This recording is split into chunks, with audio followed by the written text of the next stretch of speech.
সমস্যাটা কি? সমস্যাটা হইলো বাবা মা একটা ছেলে দেখে বিয়ে দিছিল। বিয়ের প্রথম প্রথম খুব ভালোই আছিল, আদর যত্ন করতো, যেভাবে বলতাম সেভাবেই চলতো।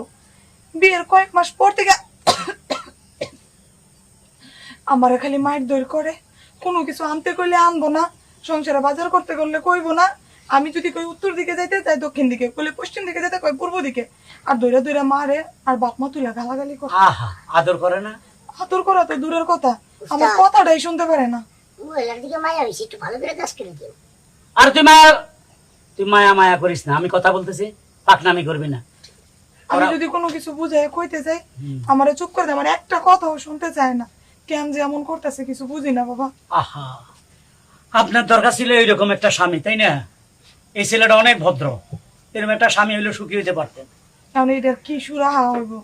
লয়ে যা ইট পড়া, সোজা হিসাব। ইট পড়া? ইট পড়া দিয়ে কি করবো বাবা? ঠিক রাত 4টা বাজে তোর স্বামীর মাথা পড়ে ঠাস করে একটা বাড়ি দিবি।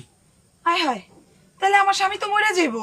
আরে মরে গেলে তো সোজা হবে, মানুষ জিন্দা থাকতে সোজা হয় না, যখন মরে যায় তখন সোজা হয়ে যায়। বাবা, এটা আপনি কি কইতেছেন? আমি তো আমার স্বামীকে মারতে আসি নাই। আমি তো চাই আমার স্বামী যেন আমার আদর ভালোবাসা দেয়, আমার কথা শুনে চলে, সুন্দর করে সংসার করে। সেরকম কোনো তাবিজ কবজ যদি থাকে আপনি যদি দিতেন আমাকে।